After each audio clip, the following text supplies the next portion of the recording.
బాబాలో ఫోజులు కొట్టాడు. ఆధ్యాత్మిక విషయాలు చెబుతా అని ఆకట్టుకున్నాడు. ఈ బాబా గారికి చాలా విషయాలు తెలుసని ఓ ఫ్యామిలీ అతన్ని బాగా ఆదరించింది. ఇంట్లో ఒకటిగా చూసుకుంది. అంతలా నమ్మించిన వాడు చివరికి ఏం చేస్తాడో తెలుసుగా. వన్ ఫైన్ మార్నింగ్ ఫ్యామిలీ మొత్తాన్ని మత్తులో ముంచేసి ఉన్నదంతా ఊడ్చుకుపోయాడు. ఎక్కడో చిన్న చిన్న ఊళ్ళలో ఇలాంటి మోసాలు జరిగాయంటే పాపం జనం అమాయకులు అనుకోవచ్చు. విశాఖ లాంటి నగరంలో ఓ ప్రభుత్వోద్యోగిని ఈజీగా వలలో వేసుకుని మొత్తం ఎత్తుకెళ్లిపోయాడు బురిడి బాబా.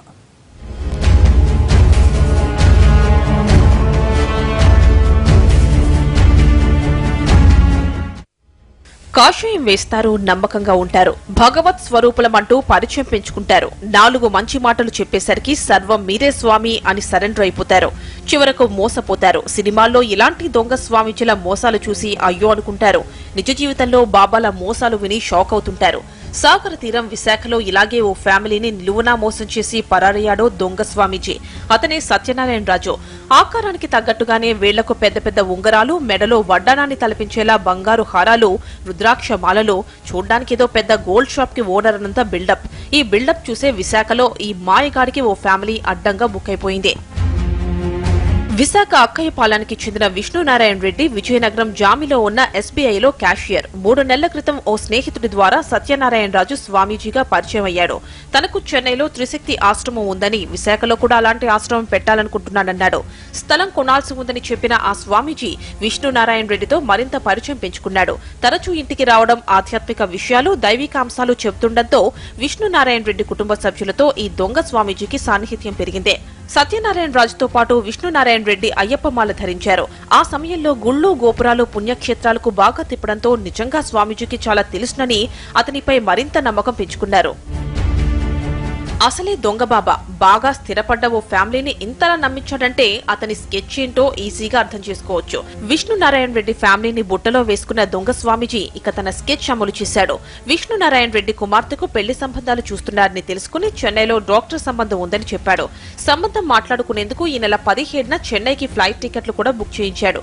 అయితే అమ్మాయి జాతకంలో దోషం ఉన్నందున కంచికామకోటి పీఠంలో పూజ చేయిస్తానని నమ్మించాడు. తెల్లవారితే చెన్నై వెళ్లేందుకు సిద్ధమవుతోన్న విష్ణునారాయణ రెడ్డి ఇంటికి వచ్చిన స్వామీజీ కంచి పీఠం నుంచి పంపించారంటూ తీర్థ ప్రసాదం పట్టుకొచ్చాడు. అంతా నిజమే అనుకుని నమ్మిన ఆ కుటుంబం అతనిచ్చిన తీర్థం ప్రసాదం తీసుకున్నారు. అయితే తీర్థం చేదుగా ఉందని అనుమానం రావడంతో పచ్చకర్పూరం వేశారంటూ కవర్ చేశాడు. తనకు చిన్న పని ఉందని మళ్లీ వచ్చేస్తానంటూ విష్ణునారాయణ రెడ్డి దగ్గర తాళం చెవులు తీసుకుని ఇంటికి లాక్ వేసి వెళ్లాడు. ఎప్పుడు వచ్చారో తెలీదు. బీరువా బద్దలు కొట్టడం, నగలన్నీ తీసుకెళ్ళటం, క్యాష్ తీసుకెళ్ళటం, ఇవి మొత్తం క్లీన్ చేసుకొని అన్నీ 3 o'clockకి అలా వెళ్ళినట్టున్నారు. ఎందుకంటే సీసీ ఫుటేజ్లో ఉంది కదా, ఆ టైంకి వెళ్ళారు.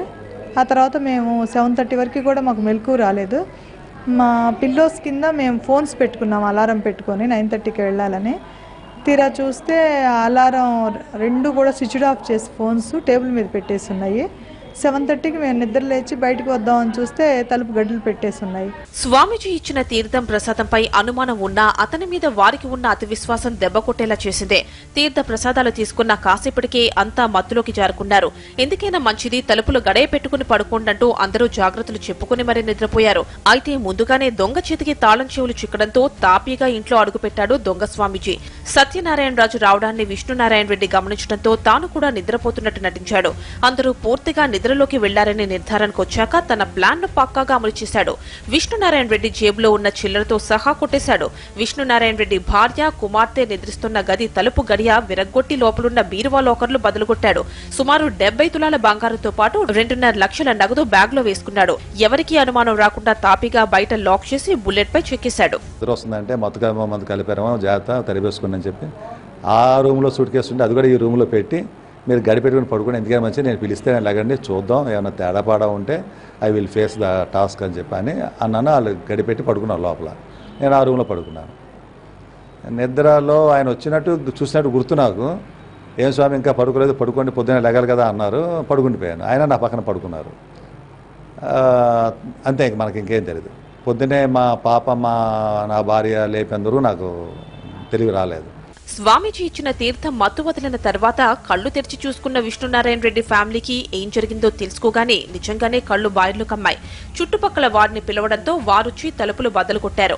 దీంతో బాధితులు జరిగిందంతా పోలీసులకు చెప్పుకుని బోరుమన్నారు. బాధితుల ఫిర్యాదుతో రంగంలోకి దిగిన 4th టౌన్ పోలీసులు అపార్ట్మెంట్లోని సీసీ కెమెరా ఫుటేజ్ ని పరిశీలించారు. ఉన్నదంతా ఊడ్చేసి ఎంచక్కా చేతిలో సంచితో తాపీగా లిఫ్ట్ దిగి వాచ్మెన్ ను నిద్రలేపి గేట్ తీసుకుని మరీ తాపీగా దొంగస్వామి ఎలా బయటకు చెక్కేశాడో అంతా రికార్డ్ అయింది. ఈ బురిటి బాబా కోసం అన్ని కోణాల్లో దర్యాప్తు చేస్తున్నారు పోలీసులు. దొంగ స్వామీజీతో ఇంటర్ చదివే వయసున్న కుర్రాడు ఉన్నట్టు సీసీ కెమెరాల్లో కనిపించడంతో ఆ కుర్రాడిని అదుపులోకి తీసుకున్నారు. చాలా మత్తులోకి వెళ్ళిపోయి నిద్రపోయినారు. ఈయన వచ్చి తలుపు తీసుకుని ఆ ఇంట్లో ఉన్న బీరువాలు ఉన్నవి, ఆల్రెడీ చెన్నై వెళ్ళడానికి ప్రిపేర్ అయి ఉన్న నగలన్నీ కూడా, సూట్ కేసుల్లో ఉన్న నగలు, డబ్బు సుమారు 10 లక్షల వరకు విలువైనవి దోచుకుపోయినాడు. ఈయన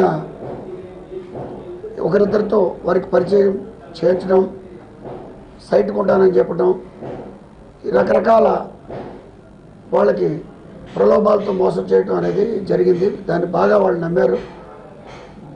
ఇలాగే ఇంకా ఒక 3-4 కూడా మోసపోయినట్టు ప్రాథమికంగా విచారణలో తెలుస్తుంది.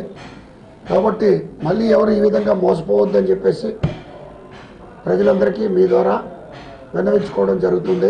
భగవత్ స్వరూపులం అంటూ కల్లబుల్లి కబుర్లు చెప్పే స్వామీజీలు, బాబాల మోసాలు ఎన్నెన్నో బయట పడుతున్నా ఇంకా మోసపోతూనే ఉన్నారు జనం. నిరక్షరాస్యులు, అమాయకులు మోసపోతున్నారంటే అర్థం చేసుకోవచ్చు. కానీ విద్యావంతులు కూడా దొంగ స్వామిల బుట్టలో పడి మోసపోతుండడం చూస్తుంటే ఆ కేటుగాళ్లు ఎంత పక్కాగా స్కెచ్ వేస్తున్నారో అర్థమవుతోంది.